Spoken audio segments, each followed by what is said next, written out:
Welcome to this course on global digital marketing, and we will start our first topic, which is understanding of that what is the use of and why do we require the global business, or for that matter, global e-business. What is the requirement?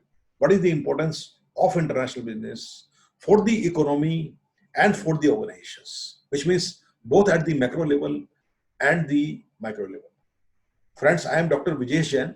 So I'll be talking on this topic further. Please be with me. So let's first try to understand what is global business.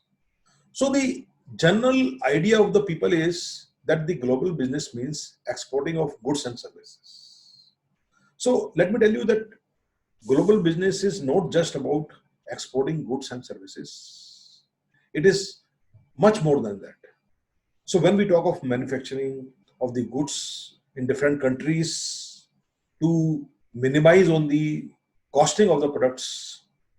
So for example, we are manufacturing goods in China market or in some city in Vietnam or Cambodia to benefit from the prices of the land, low prices of the wages, or better technology or better productivity of the people.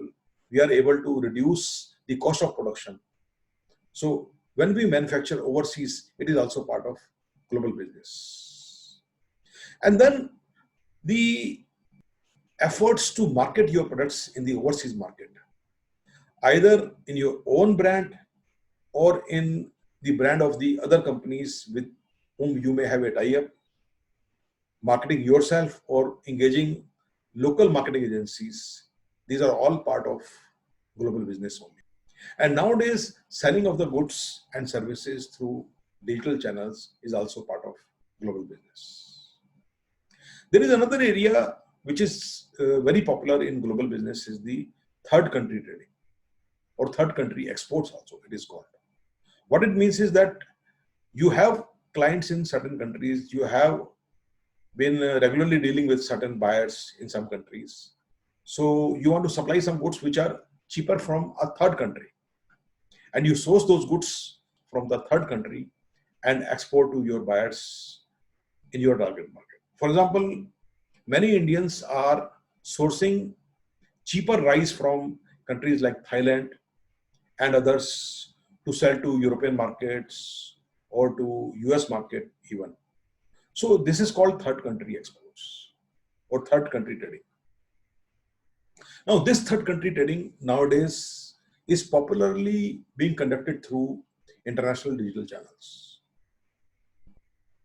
And then friends, selling of the products and services which are knowledge based, like for example, educational courses, videos, recipes. It has become very, very common to sell these kind of goods through digital channels because they are intangible products, and digital channels make selling of these goods very, very easy because of the intangibility of these goods. It is easy to deliver these goods through internet and digital channels. So physical delivery is not required.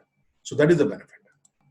Then selling of other intangible products like music, games, stories, playwrights online, they're all the part of the new architecture of global business or global e-business.